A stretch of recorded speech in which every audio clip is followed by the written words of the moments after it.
At 23, I built a business alone. But my sister went broke and they sued, screaming, "You stole her future." In court, the judge declared, "Case dismissed, pay all court costs." Their faces froze in pure disbelief. What if the people who gave you life, who were supposed to protect and nurture you, tried to destroy everything you'd ever worked for? What if they dragged you into court, accusing you of the most heinous betrayals, all because your sibling felt entitled to your success? The sterile air of that courtroom hung heavy, thick with the scent of old paper and desperation. It pressed down on me, suffocating, as I sat at the defendant's table, watching my parents huddle frantically with their attorney, their faces a blur of anxiety. My sister, Brianna, wasn't even there. Coward, I thought, a bitter taste in my mouth. She couldn't face the mess she'd helped create. Core story retelling, this lawsuit, it was a venomous thing. They claimed I'd fraudulently obtained family resources, manipulated my own grandmother, stolen business opportunities, and systematically sabotaged Brianna's chances at success. The number they demanded? A staggering $750,000. $750,000. It was so absurd, it felt like a bad movie script. This can't be real, I remember thinking, my mind struggling to grasp the sheer audacity. The truth? I had received $75,000 from my grandmother, Eleanor. I'd invested it wisely, yes, but I built my successful business through years of relentless, grinding work. Their twisted math involved claiming I owed them that inheritance back, plus damages for Brianna's lost potential earnings. As if her failure to launch a career was somehow my responsibility, my fault, my debt to repay. The nerve of it all took my breath away. The complaint listed ridiculous specifics. They claimed I'd poisoned Grandma Eleanor against the family by visiting her alone in the hospital, preventing other relatives from seeing her. In reality, the hospital had open visiting hours. My parents had shown up exactly twice in 3 weeks. They alleged I'd used confidential family business information to gain an unfair advantage in my accounting practice. What confidential information? My parents worked in pharmaceutical sales and dental office management. Absolutely nothing connected to my client base or services. One section hit me particularly hard. It claimed my business success proved I must have received additional, unreported funds from Grandma Eleanor. Their logic? I was too young, too inexperienced to achieve this level of success legitimately. Therefore, I must have cheated. That accusation stung. Not because it was true, it was a ridiculous lie, but because it echoed the self-doubt I'd secretly battled for years. Maybe I didn't deserve this success. Maybe I'd just gotten lucky. Then I'd remember the 18-hour days, the $60,000 in student loans paid off through sheer discipline, the years of sacrifice. No, luck had absolutely nothing to do with it. For context, my name is Ethan. I'm 30 now, but this whole agonizing mess started 7 years ago, when everything I'd built became a target. So, let me back up a bit. Growing up, my parents made their preferences crystal clear without ever actually saying the words. When Brianna turned 13, she got the newly renovated bedroom. I got the basement room, its tiny window barely letting in light. For her 16th birthday, a pretty decent sedan with low mileage appeared in the driveway. I got a bike and a bus pass. When college applications rolled around, they hired a private counselor for her. I figured out the FAFSA loan, hunched over a public library computer, feeling utterly alone. No one ever explained why things worked this way. The inequality just existed, like gravity or weather patterns. My father worked in pharmaceutical sales, my mother managed a dental office. They weren't wealthy, but they had enough to make different choices. They simply chose not to make those choices for me. I started working at 15, busting tables at a chain restaurant near the highway. The work was hot, greasy, endless. My feet ached every single night, but those paychecks were mine. And that mattered more than comfort. I saved obsessively, keeping 70% of every dollar I earned. While Brianna spent summers at leadership camps and beach vacations, I pulled double shifts and learned to cook bulk meals that cost less than $3 per serving. College became my escape route. I applied to 23 schools, targeting ones with strong financial aid programs. I got into a decent state university with a partial scholarship. The remaining costs would require loans, work study, and continuing my restaurant job. My parents attended Brianna's graduation party, a catered backyard event with a DJ and personalized cupcakes. For mine, my mom handed me a card with $50 and a note saying, "Proud of you," in her rushed, almost illegible handwriting. The contrast hit me like a punch to the gut. University life meant 18-hour days. Classes from 8 a.m. to 3 p.m., then straight to the campus dining hall where I worked until 9 p.m. Homework happened between midnight and 3 a.m. most nights.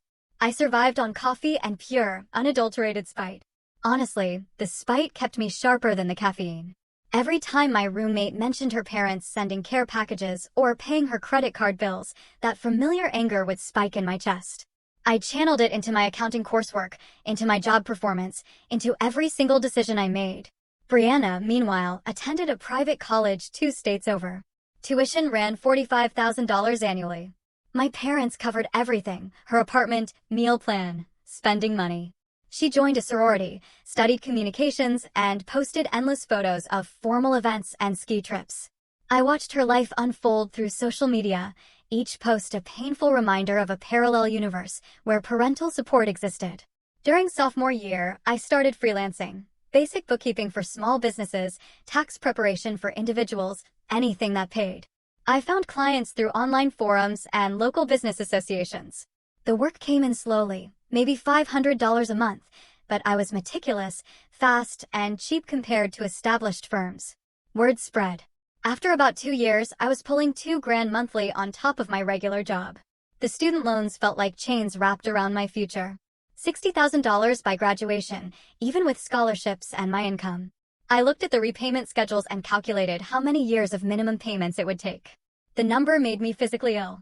So I made a plan: live extremely cheap, throw everything possible at the principal, finish this nightmare as fast as humanly possible.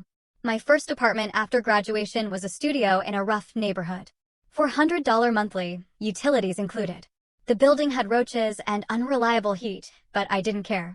I worked my accounting job from 7 a.m. to 4 p.m., then did freelance work until midnight. Weekends meant 12-hour days. I ate the same rotation of cheap meals: rice and beans, pasta with canned sauce, eggs and toast, peanut butter sandwiches. My clothing came from thrift stores. Entertainment meant free podcasts and library books. Every spare dollar went to those loans. I paid $3,000 monthly when the minimum was $600. My coworkers thought I was insane. They'd invite me to happy hours or weekend trips, and I'd decline every time. They stopped asking eventually. That was fine. I had a different priority. The freelance business kept expanding. I registered an LLC during my second year out of school. Started taking on bigger clients, businesses with actual budgets. I hired a part-time assistant, then another. My rates increased as my reputation grew. By year 3, the side business was generating more than my regular job. I quit the accounting firm the same week I made my final student loan payment. 26 months total to eliminate $60,000 in debt. The confirmation email from the loan servicer arrived on a Tuesday morning. I sat in my shabby studio apartment, staring at the screen, waiting for the accomplishment to feel bigger. Mostly, I just felt tired and ready for the next challenge. By the way, if you're still with me through all this, make sure to hit that subscribe button. Trust me, the story only gets crazier from here, and there are more unbelievable tales coming your way. The business needed my full attention now. I moved into a better apartment, nothing fancy, but clean and safe. I bought furniture that wasn't secondhand for the first time in my adult life. I hired 2 more employees. Revenue hit 6 figures within 8 months. Building that client base required constant hustle. I attended every networking event within a 50-mile radius, joined 3 different business associations, volunteered to give free workshops on financial literacy at community centers. The grind never really stopped, it just shifted from survival mode to growth mode. My calendar stayed packed with client meetings, proposal presentations, and follow-up calls. One particular client meeting changed everything. A manufacturing company called Precision Tools needed someone to untangle 5 years of disorganized records. Their previous accountant had retired abruptly, leaving incomplete files and unexplained discrepancies. The owner, a gruff guy in his 60s named Frank, interviewed me in his cluttered office, surrounded by metal parts and coffee-stained paperwork. "I've talked to 8 other firms," Frank said, leaning back in his chair. "They all want to charge me $20,000 minimum just to assess the damage. What makes you different?" "I'll do the assessment for free," I replied, my voice steady. "Give me 2 days with your records. If I can't figure out what's happening, you owe me nothing. If I can fix it, we negotiate a fair rate based on actual work required." Frank studied me for a long moment. "You're either really confident or really stupid." "A little bit of both, probably," I said, offering a small smile. He laughed and shook my hand. That assessment took me 60 hours over one very long weekend. I found the problems, mostly classification errors and misreconciliations. Nothing criminal, but sloppy enough to create serious tax implications. My proposal came in at $12,000 for complete cleanup and ongoing monthly services. Frank became not just a client, but a referral machine. He introduced me to 6 other business owners within 3 months. Each of those connections led to more opportunities. Word spread that I was thorough, reasonably priced, and actually gave a damn about small business owners who couldn't afford the big firms. The hiring process taught me unexpected lessons about leadership. My first employee, Chloe, was a recent graduate with solid technical skills, but zero confidence. She'd second-guess every decision, ask permission for basic tasks, apologized constantly for taking up my time. I recognized something of my younger self in her uncertainty. "You know what you're doing," I told her after she apologized for the 3rd time in one morning. "Stop asking permission to be competent. Just do the work and show me the results." She looked startled, then genuinely grateful. Over the following months, I watched her transform into someone who trusted her own judgment. That felt almost as satisfying as landing new clients.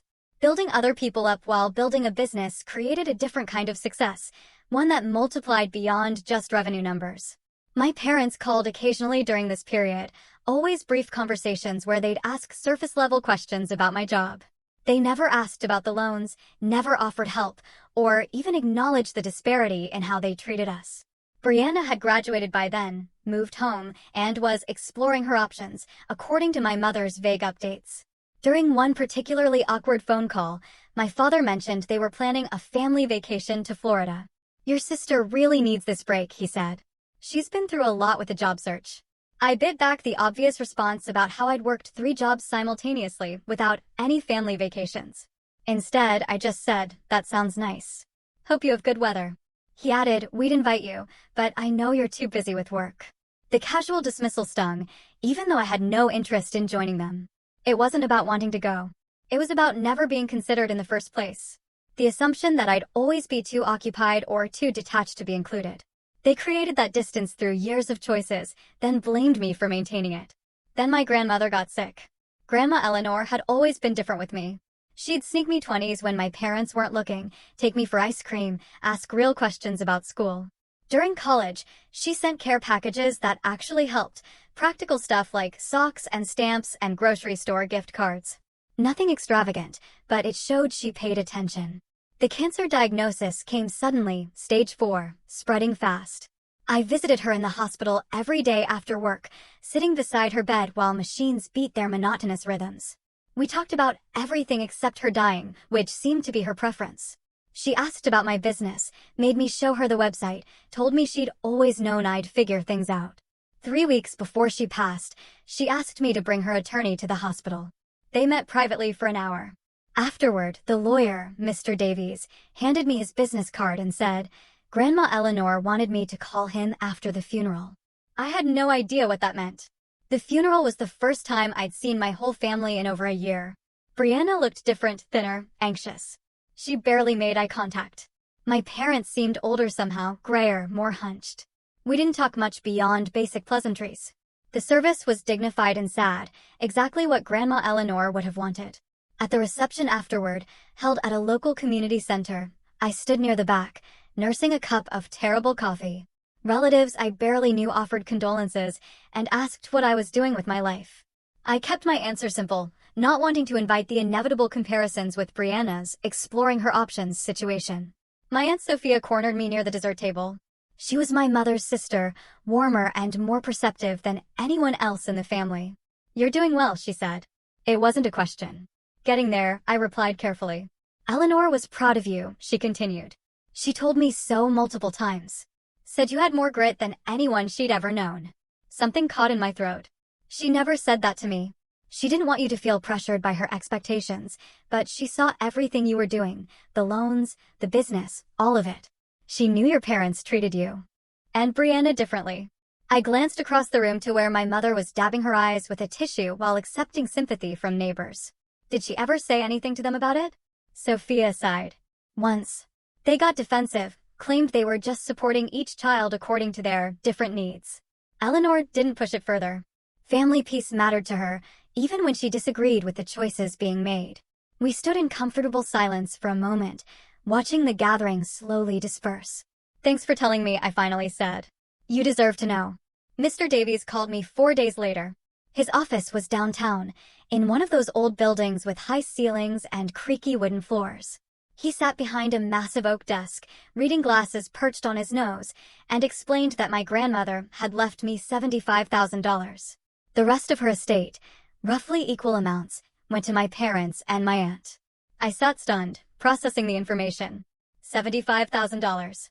It was more money than I'd ever had at once. More importantly, it was validation. Validation from the one family member who'd actually seen me struggling and cared enough to help. "She wanted you to have options," Mr. Davies said. Her words, not mine. "She said you'd earn the right to some breathing room." I used $30,000 as a down payment on a small house in a developing neighborhood. The mortgage was less than rent would have been for a comparable place. The remaining money went into the business, funding an office lease and better equipment. Within 6 months, revenue doubled again. My parents found out about the inheritance when I mentioned buying the house during a rare phone call. My mother's tone shifted immediately, becoming sharp and probing. How much had Grandma Eleanor left me? Why hadn't I told them? What was I planning to do with all that money? I kept my answers vague, already sensing something wrong in her line of questioning. The conversation ended awkwardly. 2 days later, Brianna called. We hadn't spoken directly in over a year. "Mom told me about Grandma's money," she said without preamble. "That's not fair, Ethan. She should have split it equally between us." "She made her own choices about her own money," I replied, keeping my voice neutral, though my blood was starting to boil. "You always had to be special, didn't you?" she scoffed. "Always had to make the rest of us look bad." The accusation was so absurd, it almost made me laugh. "I made you look bad, Brianna? I worked my way through college while you partied on Mom and Dad's dime. I paid off 60 grand in loans while you lived rent-free at home. I built a business from scratch while you bounced between retail jobs. I didn't make you look like anything. Your choices did that. Screw you, Ethan. You're so high and mighty now that you have money, but you forget where you came from." "Actually, I remember exactly where I came from," I shot back. "That's why I worked so hard to get somewhere else." I hung up without responding. Something felt off about the whole interaction, like I was being set up. The coordinated timing of my mother's questions, followed by Brianna's call, suggested planning, strategy. They were building a narrative, though I couldn't yet see its full, terrifying shape. A week later, my father called. He used his reasonable voice, the one he employed when trying to seem fair-minded. "Ethan, your mother told me about the inheritance situation. I think there's been some misunderstanding." "What misunderstanding would that be?" My guard was up. "Well, Grandma Eleanor was quite elderly when she made those decisions. Sometimes older people can be influenced without realizing it. We're not saying you did anything wrong intentionally." "Stop right there," I interrupted, my voice tight. Grandma Eleanor was completely competent. She knew exactly what she was doing. And if you're implying I manipulated her, you can take that accusation, and nobody's accusing anyone, he said quickly, his tone a little less reasonable now. "We're just concerned about fairness. Brianna is struggling financially, and it seems like the family should help each other." "Then help her. Use the money Grandma Eleanor left you." "Oh wait. You already spent that, didn't you?" "On what exactly?" Silence on the other end. I'd hit something true. "That's our business," he finally said, his voice cooler, sharper. "And my inheritance is mine. We're done with this conversation." The next few months brought explosive growth for the business. I landed 3 major clients, mid-sized companies that needed comprehensive financial management. I hired 2 more accountants and moved into a bigger office space. My team was hitting targets I'd only dreamed about 2 years earlier. Then Brianna's life imploded. She'd been working various retail and administrative jobs since graduation, never staying anywhere longer than 8 months. According to family gossip filtered through my aunt, she'd also gotten involved in some multi-level marketing scheme, one of those companies that promise wealth through recruitment. She'd convinced my parents to invest $20,000 in her business. The whole thing collapsed predictably. The company faced lawsuits, the structure was exposed as predatory, and everyone lost money. Brianna had apparently gone into debt trying to maintain the lifestyle the scheme promoted, buying inventory and attending conferences. The financial fallout was severe. My mother called me on a Saturday morning. "Your sister needs help," she said without greeting. "We need you to loan her some money to get back on her feet." "How much are we talking about?" My heart sank.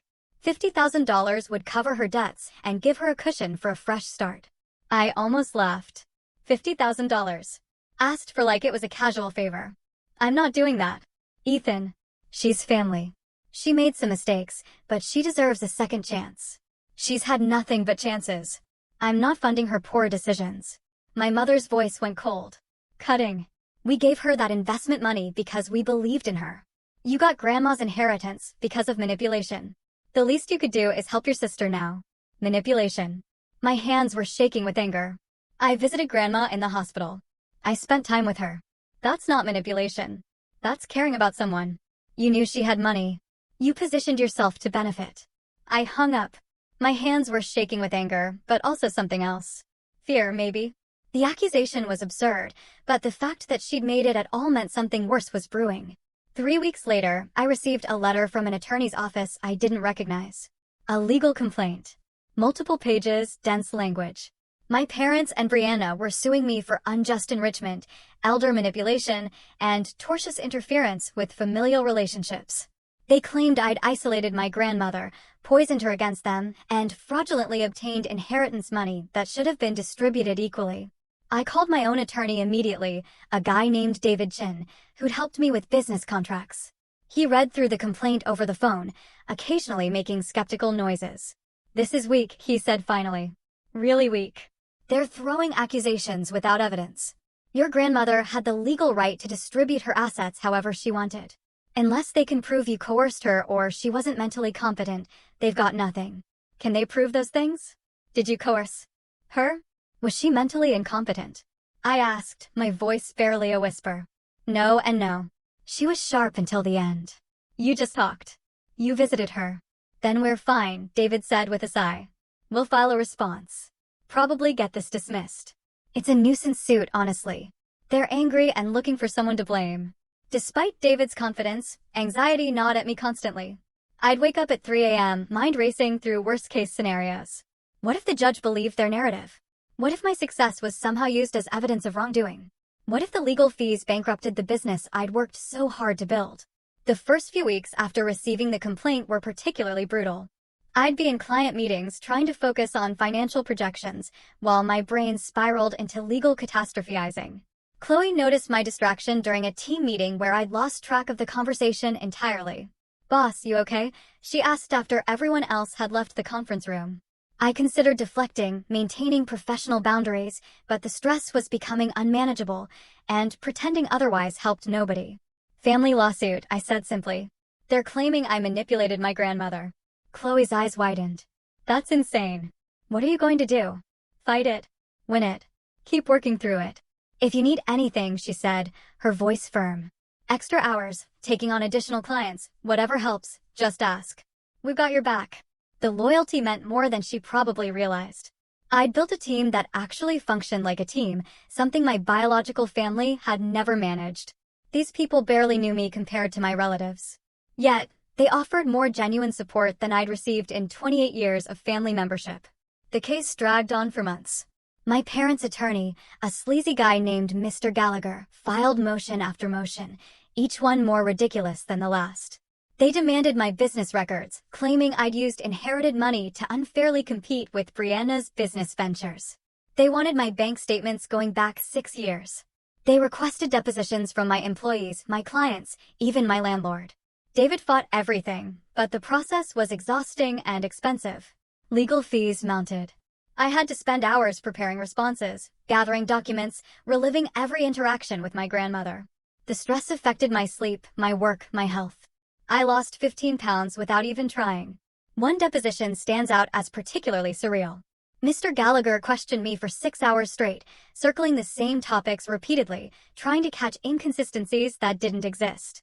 He'd ask about a hospital visit from 3 years prior, demanding exact times and conversation details. When I couldn't remember whether I'd arrived at 2:15 or 2:30 on a random Tuesday afternoon, he'd act like I'd perjured myself. So, you admit your timeline is unreliable, he'd say, as if approximate arrival times proved a vast conspiracy. David would object. We'd go off the record, return to more circular questioning. By hour 4, I wanted to scream. By hour 6, I just felt empty. This was my family doing this. People who'd known me my entire life, who'd watched me grow up, who understood I was incapable of the manipulation they were alleging. Yet, here we were, in a windowless conference room, playing out their desperate fiction. The worst part was the betrayal. My parents, the people who'd given birth to me, were trying to destroy what I'd built through nothing but work and sacrifice. They'd chosen Brianna's comfort over basic fairness my entire childhood, and now they wanted to punish me for succeeding despite their neglect. Discovery phase revealed the extent of their financial problems. Brianna was $70,000 in debt, facing potential bankruptcy. My parents had refinanced their house twice, the second time to cover her MLM losses. They were behind on payments, at risk of foreclosure. The lawsuit wasn't about justice or fairness. It was a desperate money grab, plain and simple. David found something else during discovery. Emails between my mother and Brianna, dated a week after my grandmother's death, discussing how to handle the inheritance situation. "They've been planning this from the start," David said, his voice grim, looking for angles to challenge the will or blame you for their exclusion. "We can use this." This demonstrates they knew the inheritance was legal, but decided to create a narrative anyway. It destroys their credibility. The emails were damning in their casual cruelty. My mother had written, "If we can show Ethan isolated Eleanor from the family, we might have grounds for undue influence. Brianna needs to document every instance she can remember of him monopolizing her time." Brianna responded, "What about the business? Can we claim he used her money to get an unfair advantage? That would explain why he's doing better than me." Reading my own family strategize about destroying my reputation felt utterly surreal. These were people who had known me since birth, who'd watched me struggle and succeed, who understood the truth of my relationship with Grandma Eleanor. Yet, they were willing to fabricate a completely false narrative because Brianna's poor choices had consequences they didn't like. David prepared our defense methodically, building a timeline that demonstrated my consistent relationship with Grandma Eleanor going back years. He gathered evidence of Brianna's minimal contact with her, my parents' sporadic visits, the clear competence of Grandma Eleanor's legal and medical decisions. Our case wasn't just strong, it was overwhelming. Still, the emotional toll continued mounting. I lost sleep, weight, patience. Small annoyances at work would trigger disproportionate frustration. I snapped at a vendor over a minor billing error, something I'd normally handle with calm professionalism. The stress was leaking into everything, contaminating parts of my life that had nothing to do with the lawsuit. One evening, about 3 months before trial, I sat in my home office, staring at legal documents until the words blurred together. My phone rang. "Aunt Sophia." "I heard about the lawsuit," she said without preamble. "Your mother mentioned it, though she told a very different version than what I suspect is true. They're claiming I manipulated Grandma Eleanor and stole inheritance money that should have gone to Brianna." Sophia was quiet for a long moment. "That's despicable." Eleanor was perfectly clear about her wishes. "She told me explicitly why she was leaving you that money." "Would you be willing to testify to that?" "Absolutely. Whatever you need." Having Sophia's support provided an unexpected anchor. She represented continuity with the good parts of my family history. Proof that not everyone had lost their moral compass. David added her to our witness list immediately. The trial date arrived 14 months after the initial complaint. I wore a conservative suit and sat beside David, watching the courtroom fill with people. My parents and Brianna sat across the aisle with Mr. Gallagher. We didn't acknowledge each other. The proceedings were technical and boring, exactly what legal battles actually look like. Mr. Gallagher called my mother as his first witness. She testified about how close Brianna and Grandma Eleanor had been, how I'd suddenly started visiting the hospital, how unusual it was for Grandma to leave me such a large sum. David's cross-examination was surgical. He had hospital visitation logs showing I'd been there daily, while Brianna visited twice total. He had phone records demonstrating I had been calling Grandma regularly for years. He had testimony from Mr. Davies about Grandma Eleanor's clear mental state and explicit instructions about her wishes. My mother faltered under questioning, contradicting her earlier statements, admitting she didn't actually know details about my relationship with Grandma. She looked smaller on the witness stand, desperate and mean. Brianna's testimony was even worse for their case. She admitted under oath that she'd never maintained a close relationship with Grandma Eleanor, that she'd been too busy to visit during the illness, that she felt entitled to the money primarily because she was struggling financially. "So, you believe your grandmother should have prioritized your debt over her own wishes about her estate?" David asked, his voice calm but firm. "That's not what I said," she stammered. But you're suing your brother because your grandmother chose to help him instead of you, correct? He manipulated her. How, specifically, did he manipulate her? Brianna had no answer. She stumbled through weak accusations, none supported by evidence. Mr. Gallagher tried to rehabilitate her testimony during redirect, but the damage was done. I testified on my own behalf, walking through my relationship with Grandma Eleanor, my career history, my loan repayment, everything. David made sure to emphasize that I'd asked for nothing, that Grandma Eleanor had made her decision independently, that I'd been as surprised as anyone. The judge, an older woman named Judge Eleanor Vance, listened to everything with a neutral expression. When testimony concluded, she took a 15-minute recess before delivering her ruling from the bench rather than taking more time. Conclusion: I've heard enough, Judge Eleanor Vance said, her voice clear and resonant. The plaintiff's case relies entirely on speculation and bitter feelings. There is zero evidence of manipulation, coercion, or mental incompetence. Mrs. Eleanor Chambers had every legal right to distribute her estate as she saw fit. The defendant's success in his career has no bearing on whether he deserved inheritance money. I'm dismissing this case with prejudice, meaning it cannot be refiled. She paused, looking directly at my parents and Brianna. Furthermore, this lawsuit was frivolous and brought in bad faith. I'm sanctioning the plaintiffs and their attorney. They will pay the defendant's legal fees, which I understand total approximately $48,000. Additionally, I'm referring Mr. Gallagher to the State Bar for review of his conduct in pursuing this baseless claim. The courtroom was utterly silent. My parents looked stunned, their faces pale. Brianna was openly crying. Mr. Gallagher was frantically shuffling papers, his face bright red. David leaned over and whispered, "That's the best possible outcome." She buried them. We stood as Judge Eleanor Vance left the bench. I felt lighter than I had in over a year, like something poisonous had been drained from my body. The victory wasn't just legal. It was validation of every choice I'd made, every sacrifice I'd endured. My father approached as we gathered our materials. He looked older than I remembered, defeated and small. "Ethan, we need to talk," he started, his voice hollow. "No, we don't," I said, my voice firm, unwavering. "You made your choices. You're going to pay my legal fees as ordered, and then we're done." "You can't mean that. We're family. You sued me. You accused me of elder abuse. You tried to destroy my business and my reputation because you couldn't accept that Grandma Eleanor saw who I really was. That's not family. That's something else entirely." My mother joined in, her face twisted with anger, even in defeat. "You're so proud of yourself, aren't you? So superior." "I'm done being your scapegoat," I replied, meeting her gaze directly. "I'm done apologizing for succeeding. You want to know what I'm proud of? I'm proud I did it alone. I'm proud I didn't need you." I walked out with David, leaving them standing there, bewildered and broken. The courthouse steps were crowded with people coming and going, normal life continuing around my small drama.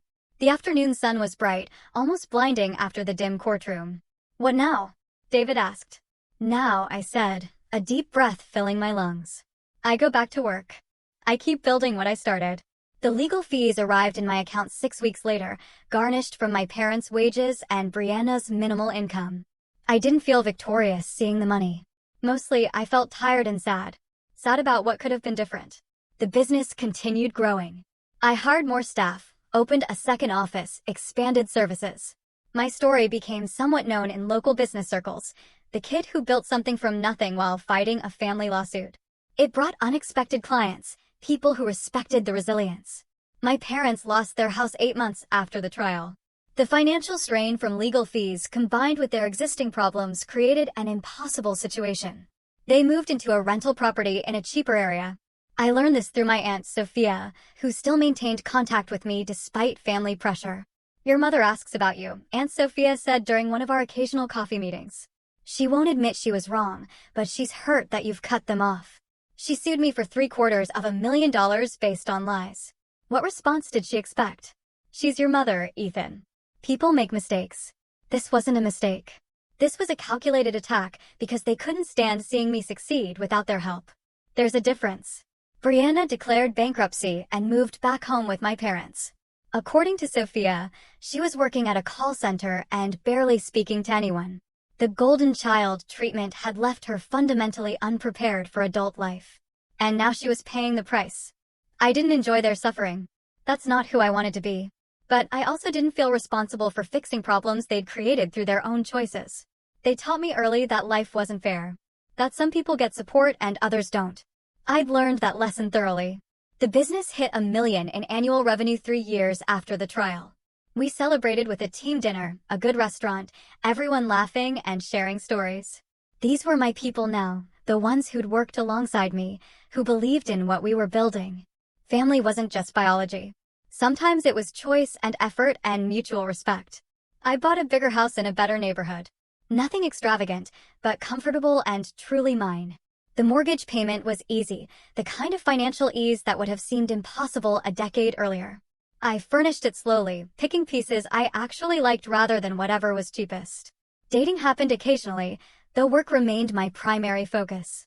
I met someone named Maya, a teacher with a sharp sense of humor and no patience for drama.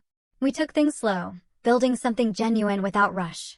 She knew my history, the family stuff, and respected how I'd handled it. "You're not cold," she said once after I'd worried aloud about being too detached from my parents. "You're just done accepting unacceptable treatment." That's healthy, not cruel. 7 years after the trial, my business employed 42 people across 3 offices. We branched into financial consulting and wealth management, serving hundreds of clients throughout the region. The success was stable now, established rather than frantic.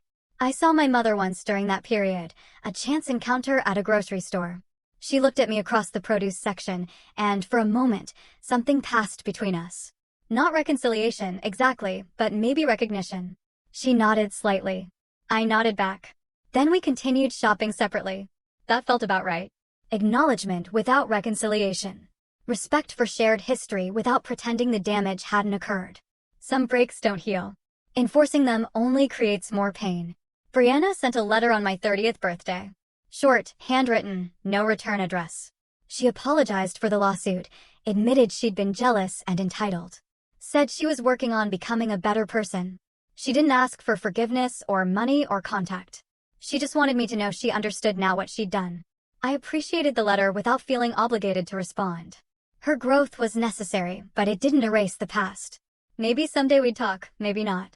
Either outcome was acceptable. The business continued thriving. I started mentoring young people from difficult backgrounds, kids who reminded me of my younger self. I helped them navigate college applications, review financial aid offers, understand loan repayment. I shared what I'd learned about building something from nothing. One kid, 17 years old, named Alex, asked me during a mentoring session why I bothered helping strangers when my own family had treated me so badly. Because someone helped me when they didn't have to, I said, thinking of Grandma Eleanor. And because I know what it's like to work twice as hard for half the recognition. If I can make that easier for someone else, why wouldn't I? That became the real victory. Honestly. Not the lawsuit dismissal or the business success or the financial security. The real victory was becoming someone who used power differently than it had been used against me, breaking cycles rather than perpetuating them. My parents might never understand that. Brianna might always carry resentment despite her apology. But their understanding wasn't required for my peace. I built a life based on work, integrity, and refusing to accept unfair treatment. The fact that those values had led to success wasn't manipulation or a fluke. It was justice, the kind that actually exists when you stop waiting for others to provide it. The house I owned, the business I'd built, the team I'd assembled, the respect I'd earned, none of it came from my parents' support or my grandmother's inheritance. Those things helped, sure, but the foundation was laid years earlier in a basement bedroom with a tiny window by a kid who decided that being overlooked meant freedom to define success on his own terms. That kid had grown into someone capable of standing in a courtroom and defending what he built. Someone who could walk away from toxic family dynamics without guilt. Someone who could build something better than what he'd been given. And honestly, that was worth more than any inheritance could ever be. This whole journey was wild, and it taught me so much about what family truly means. I'm curious to hear from all of you. Have you ever had to choose yourself over difficult family dynamics? What would you have done in my place? Let me know your thoughts in the comments below. I truly want to hear your perspective.